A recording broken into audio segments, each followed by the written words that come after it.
Carol, duh. Kelly. Yeah. Yeah. That was Mm-hmm. nice. First time I've ever met.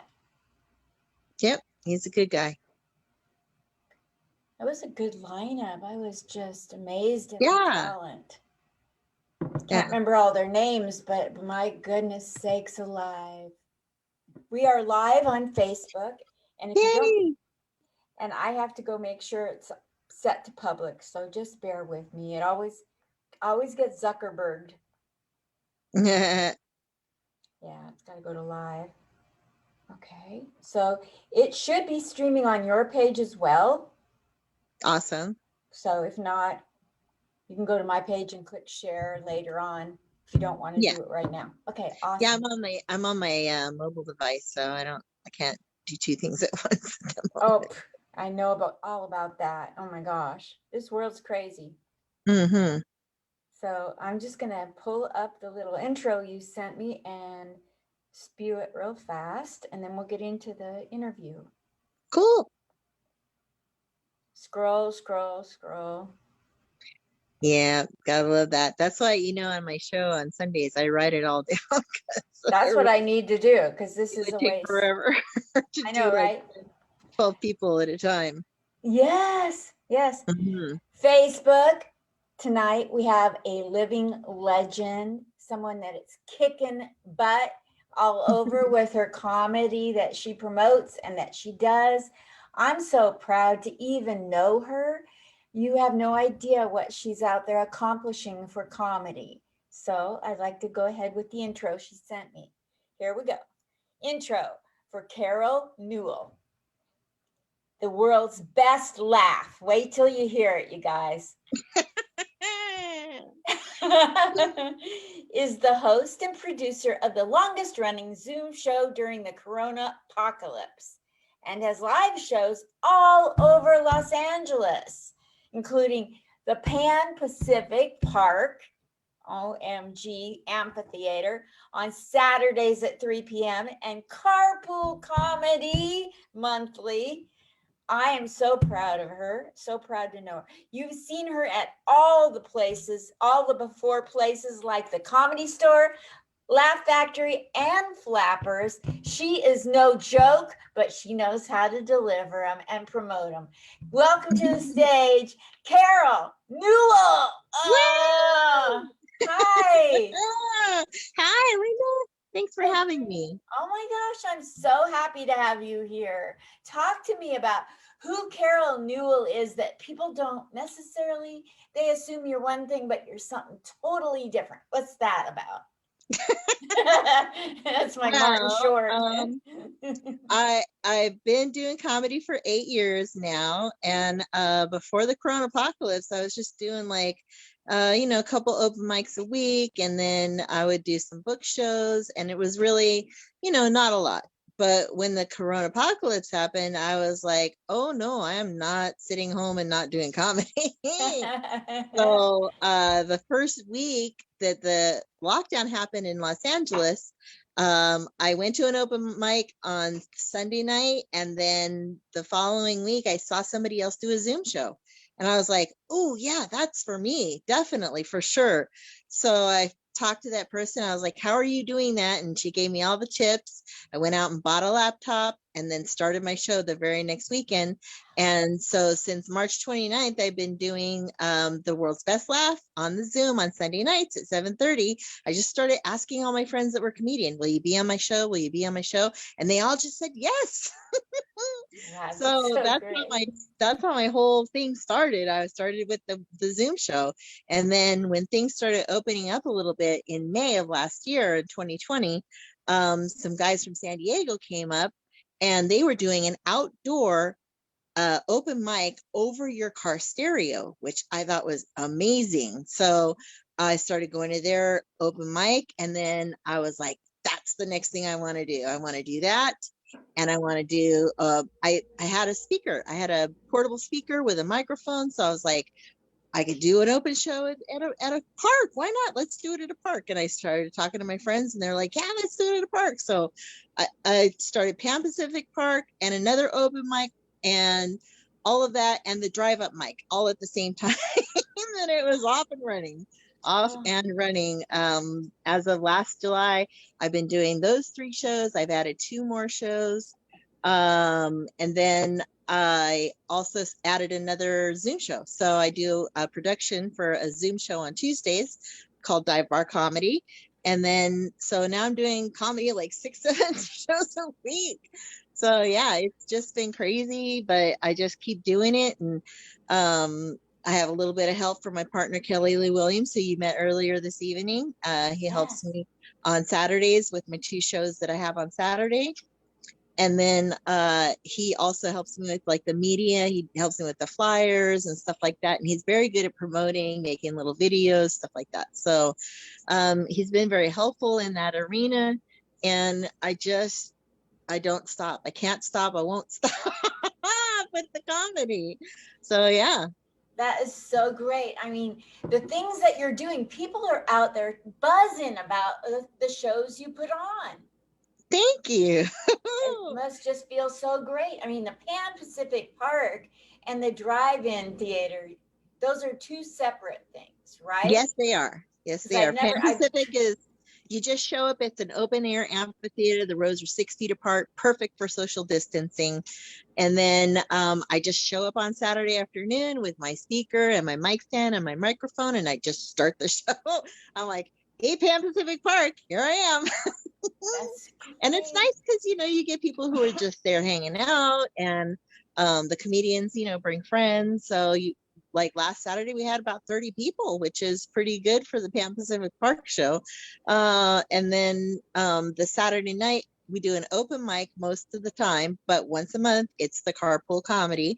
And we do that show where we actually sell tickets to the people who come to that. We show them over the Eventbrite. You can find it on Instagram at carpool_comedy if you're interested in the next one, which is March 20th. And I try to, you know, between all of my shows, my Zoom show, my live show, my open mics, I basically scout out the best of those comedians and put them on my Carpool Comedy. So it's been pretty good. It's been growing. It's been, we just did our 6th installation. We started last September, and we sold a bunch of tickets, and I was able to pay comedians, which is really what I want to do. I want to be able to put on a show for people to enjoy and be able to pay the comedians, which that's a rare thing these days, you know, with the pandemic. I mean, comedians are just looking for stage time, much less trying to get paid for it. So to be able to put on a show and pay them is amazeballs. That's fabulous. I have so many reasons to admire you.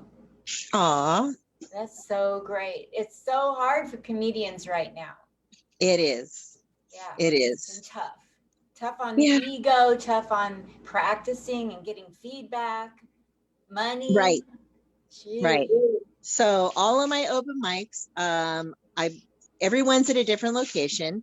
I try to space them out so that, you know, some people like to, you know, come to one, but not the other. Some people come to all of them. It just depends on the comedian.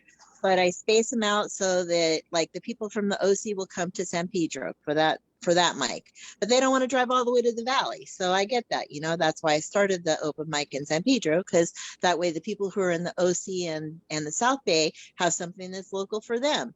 And then I have my original, the flagship, the Griffith Park one, which is kind of centrally located.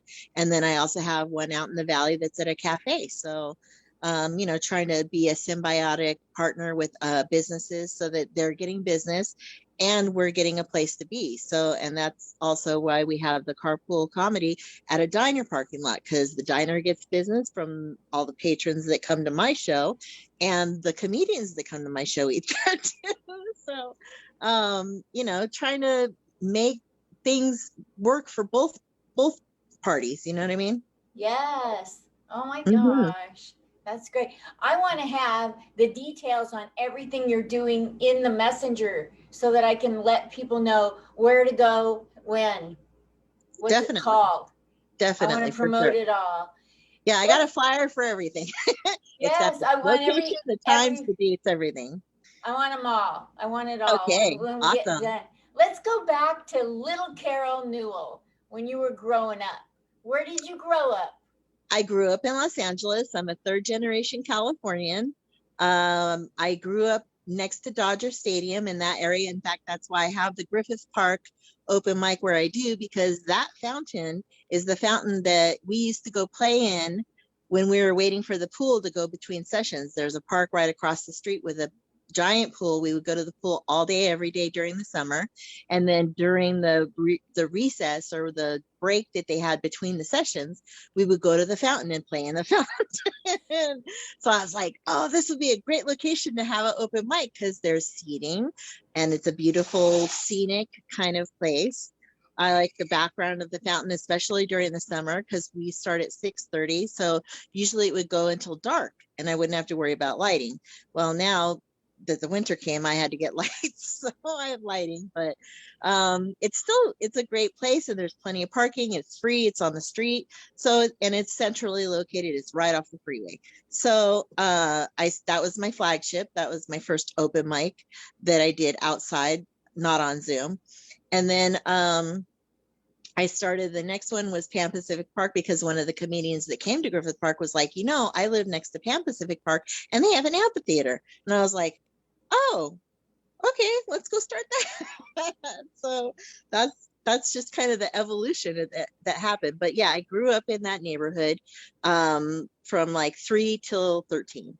And then I moved to the South Bay, to Gardena, and I lived in Gardena and pretty much all the South Bay, Torrance, Hawthorne, Redondo, and all that kind of stuff. So, and I went to Hollywood High for a year. I went to the Performing Arts Magnet School, kind of like, if you remember in the 80s, the Fame show, it was kind of like that. Like all my classes were dance and theater production and theater and choir. I had like 2 regular classes, and one of those was taught in the auditorium. So Wow. yeah, I went to Hollywood High and I did some acting there. So I've always been comfortable on the stage. And I did karaoke for a number of years. I was in a master chorale for a season. And then along came stand-up comedy. I went to one of my high school friends was in a comedy show. And so he asked me to come to his comedy show to support him. And I went. And then afterwards, I had, the world's best laugh, which is my brand, because that's what I have. I have the world's best laugh. And these 2 comedians came up to me and they're like, oh my gosh, you have the world's best laugh. You have to come to every show. And I was like, okay. So I started going to their shows, and then I went to more shows and made more friends with more comedians and then producers. And then finally a producer was like, you should be doing this. And I was like, okay. And she was like, I'm going to put you in a show. And I was like, well, then I better write some jokes. And that was 8 years ago. I've been doing, it was instantaneous, like, how people say when they first do drugs and they just get that super like high, that, just that endorphin rush or whatever it is that they get just hooked on it. Well, that's what comedy is for me. I never did drugs, so I can't really tell you what that's like, but if I could imagine what it's like, that's probably what it's like. Because yeah, the first time I did the comedy, I was just like, oh yeah, this is for me. For sure. Definitely. Yes. So so other than the friend that got you on your first time, were there people in your life that kind of told you you're funny and you should, like at Hollywood High, I would think people must have noticed you're funny. No, you know what? I really wasn't that outgoing when I was a teenager. I was kind of an introvert a little bit. And as I got older, I kind of got more outgoing. But and then now, you can't stop me. Yes.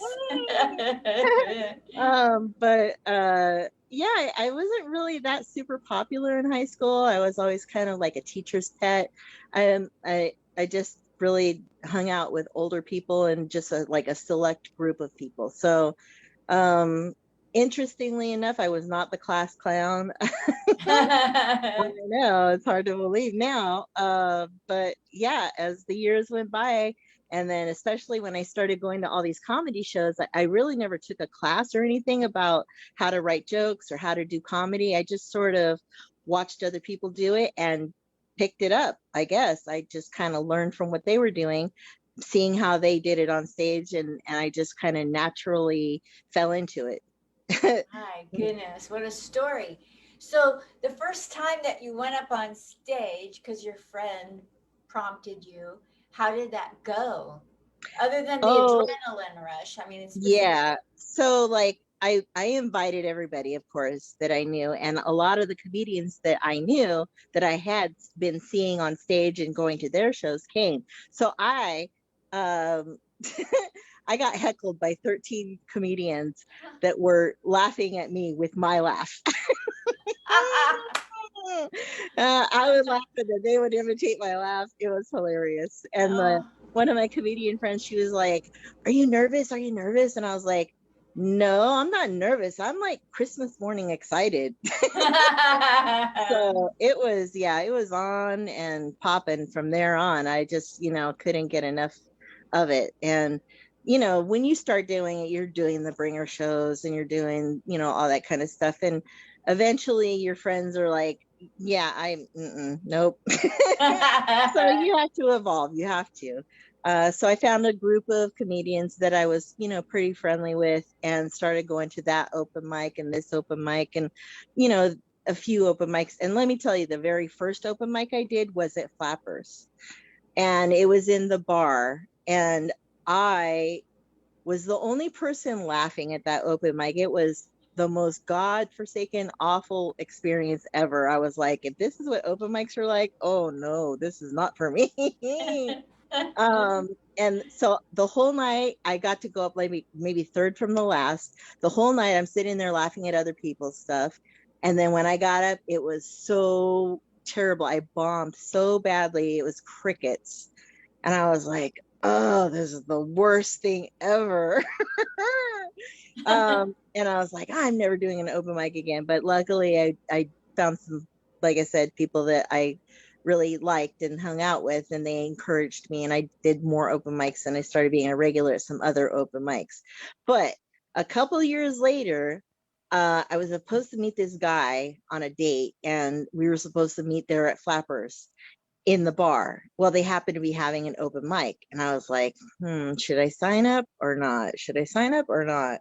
I was like, F it, I'll sign up. So, it was buy one item, put your name on the receipt. And I stuck my receipt in the bucket, and like 3 or 4 people went up, and then it was my turn to go up. And I killed. I was so excited.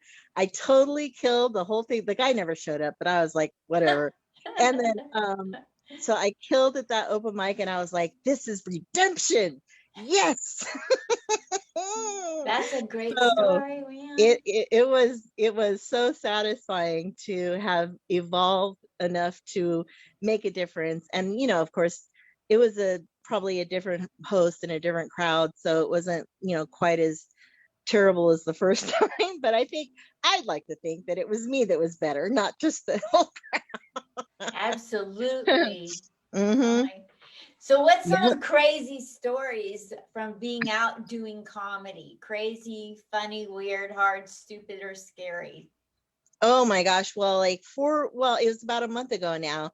You know how it never rains in Los Angeles? Well, let me tell you, it rained on a Saturday, and I was like bound and determined to go to Pan Pacific Park and do my show. And I was like, is it going to rain? Is it not going to rain? Is it going to rain? Well, it's really cloudy, but it's not raining yet. So I told all the comedians, let's go, let's do it. So we all show up, and I got my equipment set up, and it starts sprinkling right when we're going to start the show. Oh And I was like, we'll just keep going. And like 3 people got up, and on the 4th person, he was just going to start, and it just started pouring. And I was like, I can't, we got to call it. I can't. Because, electronics and rain, not a good combination. So we did get rained out, but I can at least say that I have never missed a Saturday at Pan Pacific Park. So since I started, it's been full steam ahead every Saturday. Sometimes I've gone there, and there's only one amphitheater, so it's kind of on a first come first serve basis, and they don't take reservations because they're officially closed. So I showed up one time, and it was a kid's birthday party, and they wouldn't leave. So we had to go and find another spot in the park to do the show. Another time I showed up and it was the anti-Trump rally, and I was like, damn, I hate Trump, but can you please get out so I can have my show? And they're like, mm-mm. And they were already all set up. I was like, they're not gonna leave. And then the last time I got uh I don't know what the word is, but superseded is like what I like to say. It was a speakeasy, like a spoken word. That's what it was. It was a spoken word show. They had a banner and a carpet and all this furniture and all this stuff, and nobody was there. It was completely crickets at their show. So I went down and I was like, well, how late are you guys going to be going? And they're like, well, we're here till like 4 or so. And I was like, well, my show starts at 3. Can you stop this? And they're like, mm-mm. And they're like, do you want to come do our show? I was like, no, I have my own show. Bye. And I marched off and found another spot. We had a little alternate spot where there was at least a bench and kind of like a little alcove to do our show. But yeah, I was really mad because nobody was there to do their show. It was totally crickets until like almost when they were about to end, like 2 people showed up.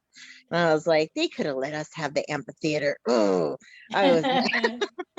So I just try to get there as soon as possible on Saturday so I can get the spot before anybody else gets the spot. I go early and I just hang out and sit in the sun and enjoy myself. The only time I haven't been there was during my COVID, which I got for Christmas, not what I asked Santa Claus for at all, but that's what I got. And luckily, Kelly Lee Williams came on Saturday and did my show, kept my equipment for 2 weeks, and did the shows on Saturdays by himself. God bless his heart, because I was on strict home. I could not leave the house. I had the COVID. So yeah. How long did that last, your COVID? Well, I left the house on the 10th day. You get out on 10 days. And then so yeah, I didn't go back to my shows until about 14 days because I had to wait to get the negative test and all that. But I did leave and go through the drive-through, with my mask and everything and gloves on the 10th day because I was just like, I need to get out of this house. Totally. So yeah, but I made it through. Thank God my sister was here to take care of me. She waited on me hand and foot. Wow. God bless her heart.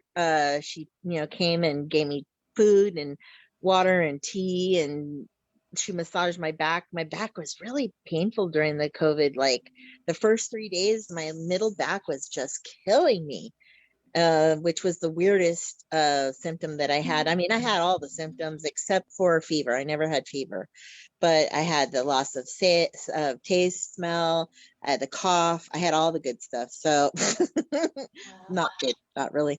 But thank God she was here to take care of me, and she didn't get it. I mean, she was in here all the time and didn't get it. But my roommate, I spent 10 minutes with her over the whole 2 weeks, and she got it. Wow. So yeah, I have no idea how that works, but yeah, I got it from a civilian, not a comedian, I promise. So you know where you got it? Yes. Yeah. Yeah, I found out later who I got it from. So yeah.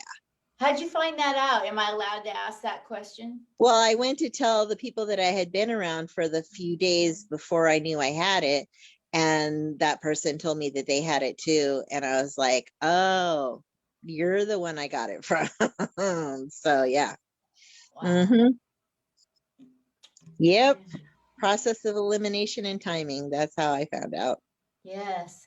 Tonight on the news here in Vegas, they were a lady was on there. She'd gone through the drive-through at McDonald's, and she had a concern about something, and then she pulled forward to pick up her drink, and she chugged it to the end eventually, and then the lady had coughed up phlegm in her drink. Ooh, wow. Hocked a loogie, so she went and got herself an attorney. So the attorney and the client were on the TV tonight talking about the case. Wow, that's crazy. Never piss off the people who are giving you food. That's a definite rule of thumb. Yes. Because you never know what they're likely to do. Yes. Always be kind to those servers. Well, I'm so glad Kelly Lee Williams is your partner at work, and it was there for you to run the Pan Pacific Park shows while you were out. and Yep. does all the background things for you, like your videos and advertising, marketing stuff. That's Yeah, so he's amazing. awesome. Wow, shout Awesome. out to him. Woohoo. Yeah. Yep. And then your sister taking care of you. What kind of love is that? The best kind. Yeah. Wow. So you grew up in California Mm-hmm. and you went to Hollywood High School, and Mm-hmm. then somebody that you were in around told you to get up on stage, and so then you, okay, well, I'll write some stuff, and you just been going for 8 years. And who else is Carol Newell besides the comedy world? Well, I was married for 22 years. 10 of them were good, not the last 10. But he passed away last year, not from COVID, but he that's okay because we were separated for a year before that. So now I just don't have to get divorced. It was I swear I didn't kill him. But yeah, he passed away, so now I'm on my own and I'm back out on the dating scene, which is very interesting after not having dated for almost 30 years. Doing the online dating, which is a challenge in the COVID, because you know how that is. You meet somebody and it's like, well, we just met yesterday and I'm not going to go out on a date with you tonight. So, or you get the other guy who you've been talking to since last June and he never met you in person. So yeah, it's a challenge to find people and try to date. But you know, now that I had the COVID, I'm immune to everything for at least 90 days. I'm sure that's how it works. Yes. So Immune to narcissists. right. I do okay though. So yeah, hopefully, you know, I can meet the next love of my life. I used to tell my husband, let's just get divorced while I'm young enough and I have a chance at, you know, still meeting somebody to love. And he didn't want to get divorced and I didn't want to pay alimony. So I just Yeah. outlived him. Way to Just go. waiting him out. We were talking So before we went live, and you have a very superb, interesting job. I'd like people to hear about what you do as a day job or when you my work. day job is I'm a customs broker. Basically, anything that you buy at any store that comes from not America, China, anywhere else, has to go through customs before you can buy it. So we basically do all the paperwork that lets all the goods that come into the United States get to you at the store. So you're a customs broker. So does that mean, like, when I think of a broker, I think you're out there trying to find the best way for it to get in the country at the best price? No, not so much that. More of that.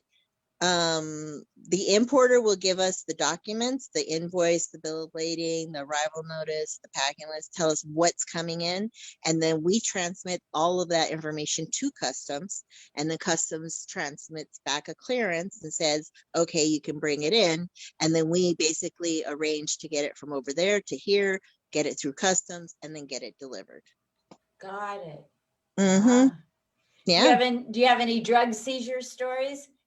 We did actually have, when I was working at DHL, we had a shipment of photo albums that were the customs inspected randomly, and the dogs alerted, and the dogs basically told customs, hey, there's drugs in this shipment. So, you know, they're checking through the shipment, they can't find it. They finally tear these photo albums apart, and in between the pages of the cardboard, that's where the drugs were. So they put it all back together, stuck a customs officer in a DHL uniform, delivered it to the consignee, the person that was supposed to receive it, and as soon as they signed for the shipment, arrested them. That's a great story. Oh my God. Interesting.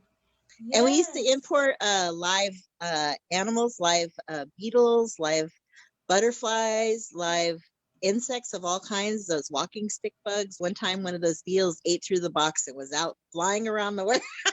Oh, Fish and Wildlife did not like that. They did not like that at all.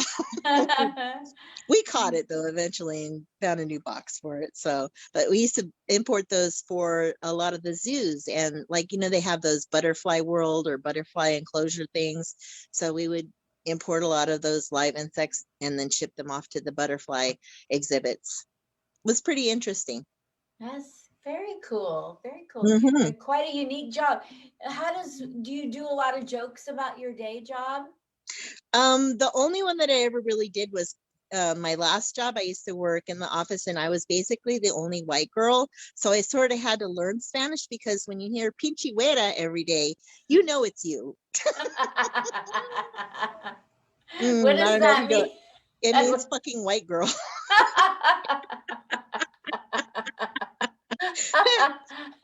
Yeah. Mhm. That's Mhm. hilarious. Yeah, they were pretty hilarious. Oh my Mhm. gosh. So, you've got this day job, and then out in the world, when you're not out producing your many, many shows that I'm going to later post, who are you? Like, when you're, what, how would I, like, if I were going to run into you besides comedy and besides shipping, whatever it is you do, Mhm. bringing stuff to our country legally? I don't get it. I still went over my head. I'm trying to get out of this. Okay, so if That's I were okay. to, would I see you at store shopping? Would I see you out at restaurants Yeah. eating on the Um, sidewalk? I'm the breadwinner in my house. I'm the one with the job that pays the mortgage and pays the bills. So I go to Costco just like everybody else. I go shopping and buy stuff for the house just like everybody else. I'm just, regular average white lady. Yeah, so I mean, I'm what pretty kind of normal. what kind of interest do you have besides comedy? Besides comedy, nothing. No, no, I'm just kidding. I love singing. Like I said, I was in choir for many years, and then I was in the master chorale for one season, and then they disbanded. So um, I used to do a lot of karaoke, like movies, camping. Used to do a lot of camping. I like board games, card games. I'm just, pretty average, normal lady, except I do a shit ton of comedy. Yeah, you seem um, like the outgoingest life of the party person. Are you the one I that stays at the party till the end? probably yes. I'm probably the one that shows up first. Yeah, I show up first and I might stay up till the end. And then, yeah, I'm usually pretty much the one that's going around talking to people. So, yeah, that I would love that. that would I be me. love that. So now you have all of these shows that you're doing. You have energy. I don't know what kind of energy drinks you drink, but I think you should have that in your merch collection. Right. I honestly, I don't know where the energy comes from, but might be from all the guys that I date. I don't know. uh I started dating black guys like a year ago or so, and that's been pretty exciting, I must say. Wonderful. Mhm. Yep, I enjoy that quite a bit. The rumors are true. The rumors are true, you guys. On average, larger than average. So yeah, when I can find one that's not scared to come meet me, yes, I definitely like that. I've been seeing one guy quite a bit, so hopefully we'll see how that goes. And then yeah, I just keep going. I don't know. I have lost a lot of weight. I lost like 6 pounds with the COVID, and then like last year I lost 20 pounds. I think it's just all the go go go. I I run out of time to eat. Honestly, I haven't watched TV in a year. I just don't have time for TV anymore. I just go to work and then I go to mics and I go to shows and I just do what I do, and then hopefully in between somewhere in between I can make time to see the guys, and then yeah, I mean that's just kind of status quo at the moment. I'm hoping to, find a club or a place that, I can start doing an actual like show, like a book show in an actual establishment with an actual stage. But, if it doesn't happen, I mean, that's the whole reason I started doing this, was because there wasn't a lot of opportunities last March, April, May, June, July. There was not. I mean, now there's more, there's a whole lot more. I mean, I don't know about in Vegas, but in LA, there's mics every night. There's multiple mics every night. There's shows, there's all kinds of stuff going on. But when I started it, there was not a whole lot going on. So, I mean, we had quite, like on Saturday nights, we would do the drive up open mic and I would have 30 people. I would take from 8 o'clock until midnight sometimes to get through all the people. So yeah, it was quite the undertaking. Yes. Yes. And doing outdoor comedy, it's a challenge because you're out in the wild. Sometimes you're at a park where there are no bathrooms. That's Grove Park Mountain. There's no bathrooms there. So you got to think about that stuff. Like, Yes. okay, I'm going to go from this show to that show. I'm going to stop at Starbucks and use the bathroom and get something to drink and get some food, hopefully, if I have time, between Pan Pacific and the other show. And then when we moved to the diner, that made it really nice because they've got food and the bathroom. Woo! I So, started yeah. 2 open mics in Portland at the town square where all the tourists would, Nice. and that was so fun. I mean, the tourists come to you.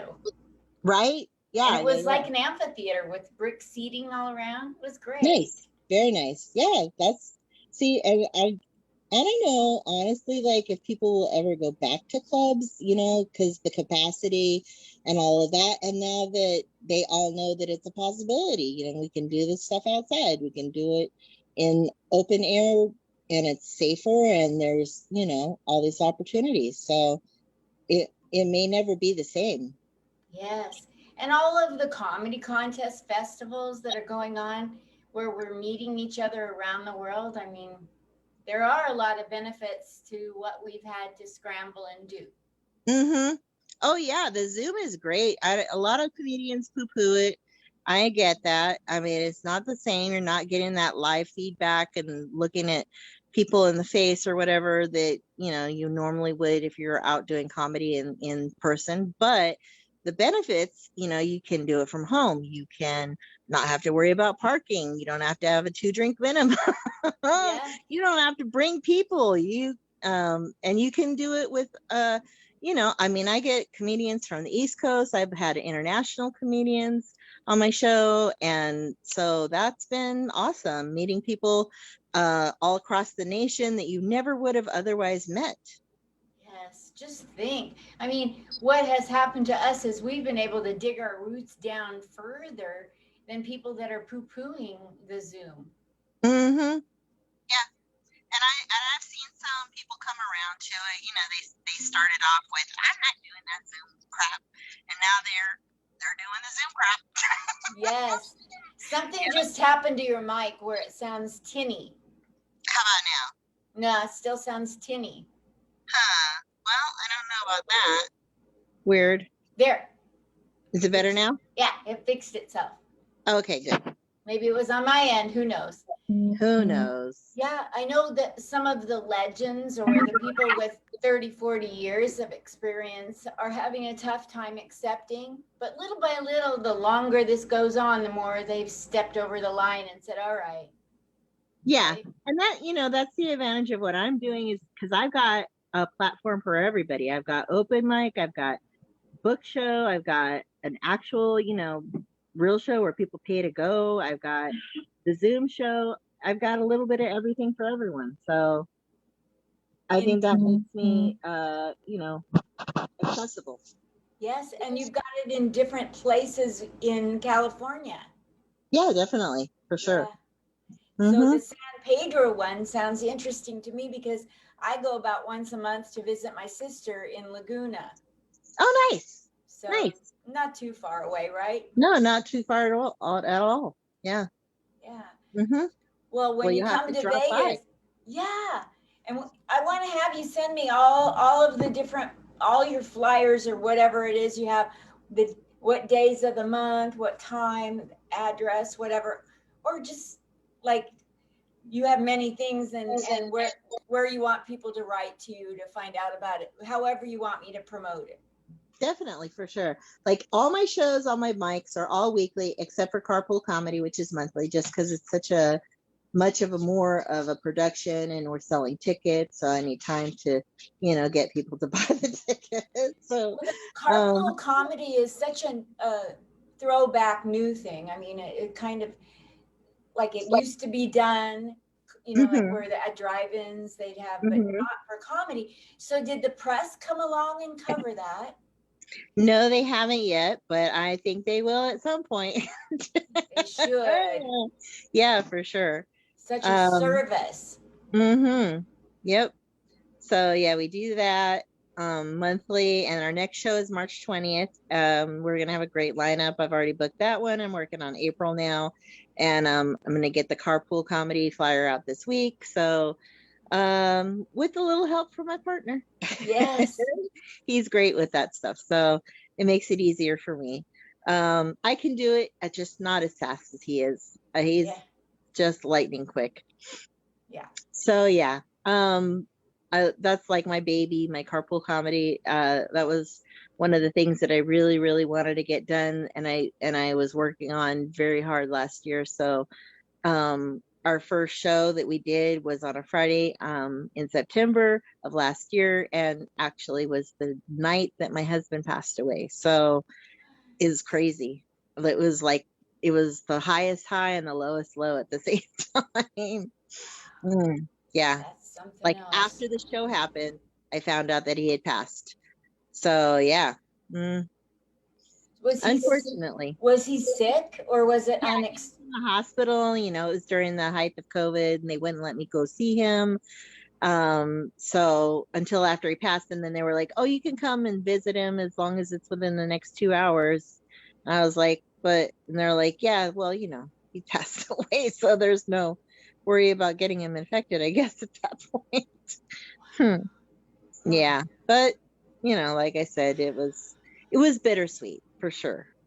Absolutely, absolutely. So, with the loss of one scenario was the birth of another one. It's kind of beautiful. Yep. It's like with Yep. me, I started into comedy the day that I lost communication with my daughter. She's still alive, but she hasn't Oh wow. spoke for 7 years. Oh wow. So with that loss came the birth of I want to live. I refuse to die. So Right. Right. Yeah, it's crazy how things work out. Yep, that's right. I didn't hear you mention children. Do you mind if I ask? I don't have children of my own. My niece has been living with me since she was 5, and now her mom is living with me. So that's fun. Not really fun. I live in the house of estrogen. It's like every living thing in my house is a woman, including the cats and the dog. And none of the periods are synced up, so it's all bitches all the time. Oh yeah, it's a challenge, and it's really a challenge for dating because they're not trying to have anybody here. So yeah, that's even more fun trying to balance dating with that.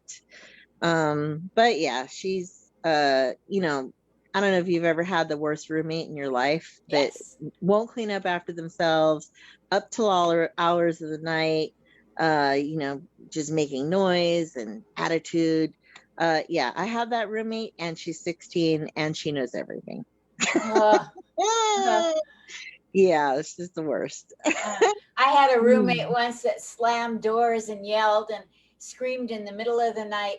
It would open the door and yell and scream at me for like 5 weeks on end. Wow. Yeah, I get sermons. Like 2-hour sermons every few weeks or so from the kid. She knows everything, so she's got to tell me all about it. And tell me how she's 16. Oh yeah. Okay. Yeah. 16. That's a great age to tell somebody that's, their senior how to operate. Yeah. I love I would that. love to hear what she has to say 40 years from now. Yeah. She's I'm gonna afraid I won't be around for that, but you might be able to get never know. revenge. You Stick never around. know. The women in my family do tend to live long, so we'll see. Yeah. But yeah, I would love to hear her perspective in a number of years because I'm Yes. sure it will be quite different. Yeah.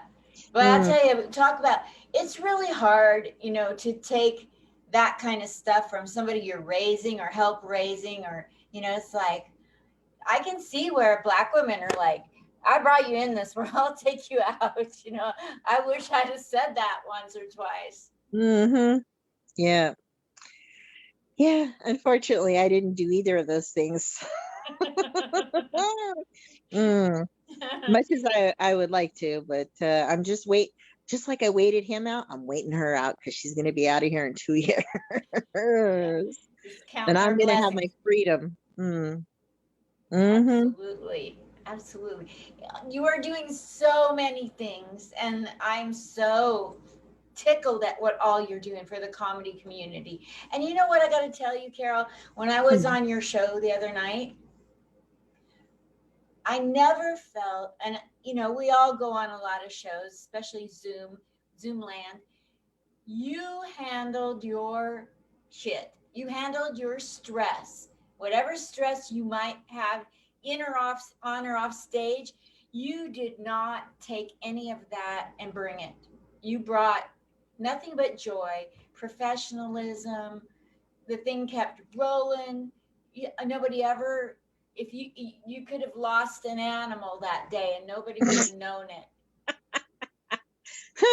It was so Yeah. joyful, joyful. Thank you. I've been, like I said, been doing it almost a year now, so it's pretty automatic, but still stuff happens. And like the 2 weeks that I was sick when I had the COVID, I still did my show. Wow. Believe it or not, I did my Zoom shows, and then I my mics went by the wayside, but Kelly Lee handled the Pan Pacific and the drive up open mic. So but yeah, doing the Zoom show while I was sick was quite the challenge. Like I did it, but it wasn't pretty. Mm. I mean, I Wow. wasn't quite the ball of joy that I usually am, but I made it through. And the first Sunday, it was like 3 days in. So I wasn't that sick. Like I had the back pain and I had a very slight cough. And then the Tuesday, like 2 days later, when I did dive bar, fortunately, the only thing I do for dive bar really usually is just the production part of it. I just do the technical, spotlighting people and changing screens and all that stuff. So I I I swear I look like a zombie. Those are But the luckily I days that wasn't, the baseball hats are good for. right. I was like, Will that be? at least I wasn't hosting and I didn't really have to talk. So I was just like, hey guys, whatever, blah, blah, blah. And then, did my thing. And then the following Sunday, I was feeling quite a bit better actually, because it had been almost 10 days. So the timing of it worked out so that I wasn't just a complete mess. But the normal Sundays, it's usually really a lot of fun. And I've had a lot of people that have done the Zoom show that have done my Zoom show that's the first Zoom show they've ever done. Wow. And it's always gratifying for me because inevitably they'll tell me, oh, it was so much fun. I wasn't expecting it to be that fun. So that's very gratifying. Same thing with Pan Pacific, my outdoor show. I've had a lot of people that have come out and done the outdoor show, and they're like, this is the first time I've been on a stage during the pandemic. And I'm like, yay. And they're like, it was really fun. And thank you so much for, whatever, providing this opportunity, blah, blah, blah, blah, blah. But I mean, just to have people that are trusting me with their first time to do that kind of stuff when they're used to, the Comedy Store, being on stage there, or the Laugh Factory, the Improv, or whatever it is, they're used to doing live shows in front of live people, and they're taking a chance to do something different and to have gain that trust with people, to have people that are willing to come back time after time. I have a lot of repeats, not every single week, but, every 3-4 weeks, I'll have, somebody back that I had before, or, I did my birthday show last year with like all my very favorite people, and they all said yes, of course. And then, it's just really great to be able to keep inviting people back that I know are super funny, to have them back and to be able to give them that platform. And, it's just, the whole thing is awesome. You're really basically running a comedy club. Kind of. Yeah, that's what Yeah, I'm hearing. That's so cool. kind of. Yeah, Yep. definitely. So we're kind of here near the end, and I just want to give you however long to cover anything I haven't brought up or asked. Anything you want to tell people about what you plan to do this week that they can come to the rest of your life, or anything in between? Well, like I said, I've got the Carpool Comedy March 20th. Anybody that wants to come to that, the tickets will be available on Carpool_comedy on the Instagram. Or you can always send me a message on Facebook at The World's Best Laugh. I have a page and a group, The World's Best Laugh. Those are both me. So you can always direct message me or leave a post there if you're not familiar with how the DM thing works. Not everybody is. But yeah, send me a message and I'll send you the details. We'll have the Eventbrite up this week and the poster out with the people and all that good stuff. And then, of course, every Saturday, Pan Pacific Park, if you're in Los Angeles, it's Saturday afternoons at 3. We have new people every week. Sometimes we have repeat people, but that's only because they're super funny and we love them. So the other thing I want to tell you that I try to do is I try to promote women in comedy and diversity in comedy. So for anybody who's not familiar with the comedy community, there's plenty of opportunities for young white guys to get on stage and tell dick jokes. But not so much for women of color, people that are LGBTQ, and older women. So I try to make at least, every show, there's always a little bit of everything. So, and I'm not saying I don't give, young guys, a chance either, but I just try to mix it up. I try to keep it a little bit of everything. So, and I have a lot of friends that are in those spectrums. So that's how I roll. I know there's other producers out there that are just, putting up the same people all the time. And I'm not that person. So I try to get everybody in on it that I can. And especially, people that have less opportunities to get on stage, especially women and especially people of color. So that's my kind of manifesto, if you will. Love it. And then yeah, watch my Zoom show Sunday nights. For the people that are at home and you're just afraid to go out, that's why I have a Zoom show. Watch the Zoom show. It's a lot of fun, really. And like I said, there's always a little bit of everything on every show. So I try to cover the whole rainbow. And I think that's everything. I mean, if you're a comedian, contact me. I've got stage time in all of the Los Angeles area, and I will be in Vegas. Actually, for your people in Vegas on April the 2nd, I will be in Vegas on a Friday night with Kelly Lee Williams. He's going to have an all-female lineup, other than himself, of course.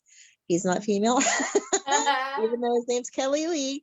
But all his comedians are going to be ladies. So come see us in Vegas on April 2nd. We'll be at a Pizza Melody.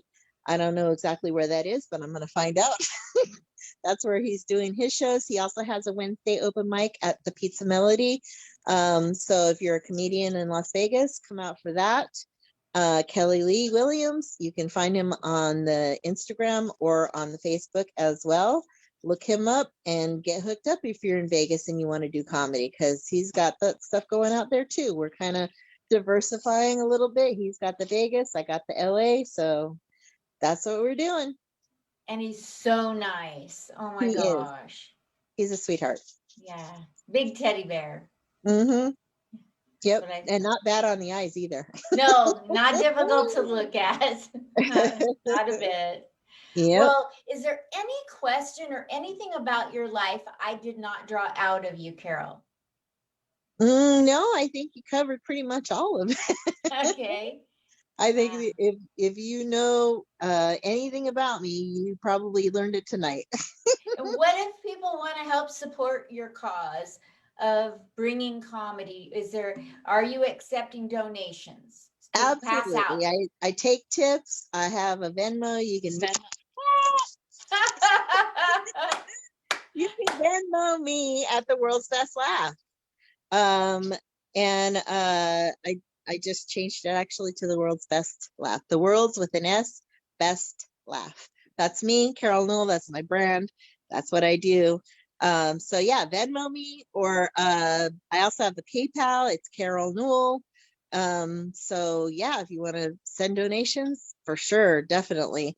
And then if you come to Carpool Comedy, all the money that I make for Carpool Comedy, other than my expenses, gets divided up amongst the comedians for the show. So if the show makes money, the comedians make money. That's one of the few shows in LA where people actually get paid. So if the show makes money, they get paid. That's how that works. So come support that. That's my big baby. You can sit in your car and listen to it on your car stereo. It's in a diner parking lot. They have great food. You can order the food over the phone and they'll bring it to your car like car hop service. And it's a great night out. It's a Saturday night from 8 to 10. And all the comedians are up on the back of a truck. That's so How much more cool. fun could that be? It's like Footloose, but in real life. That's fabulous. I want to know. I need to know all of the things you're doing, all the details, and I need to know all of those places for people to donate because this is Oh, thank worthy. you. And Thank you so much. if you're listening, it's really important that comedians get paid. And she's out there working hard to make sure that happens. So if you have an extra, even if it's an extra dollar, every little bit helps. I'm just saying it doesn't have to be a lot of money to make a difference for comedians because they need money and they've Yeah. not been seen as essential. And they've been home getting sadder and more depressed. And now they can get out, and Carol's providing an avenue for them to get out. Let's pay them. Yeah, definitely, for sure. And trust me, gas isn't cheap and I'm all over the place. So yeah, if you go to help, I'm all for that. I mean, we don't charge any of the comedians. We're not a pay for play endeavor. Some open mics are, you have to pay to get on stage. We're not doing that. Me and Kelly Lee are on the same mind about that. We're not going to be charging the comedians to get up and go tell jokes. That's not happening. So it's right out of my pocket, and the equipment, the gas money, the wear and tear, all of that stuff comes right out of my pocket. So I don't ask for anything other than donations and tips. If they want a tip, they do. If they don't, they don't. So yeah, I always appreciate that because I thankfully have a day job and I'm able to do it. But I'm very appreciative of any kind of donations, for sure. And then of course the carpool comedy money goes right to the comedians. So yeah, that's my story and I'm sticking to it. Awesome. Well, I'll be looking to come out and support in San Pedro soon. For Try to sure. get my whole family to come out and do that and come watch. That'd be awesome. Yeah. Well, thank you so much, Carol Newell, for sharing your entire life and your comedy trajectory and all you're doing for the comedy careers of comedians. Oh my gosh. And making it diversified and making sure they get paid. I applaud you. Thank you. So great. Glad to know you. Thank you so much for having me on your great to meet you show. too. Great to meet you too. I'm so glad you came on my show. Thank you for this. Thank you. Okay, so send me that stuff and I'll add it to the post. For sure, I will. Thank you. Bye, Carol. Miss you already. Thank you, Linda. Nice to meet you. Nice to meet you as well.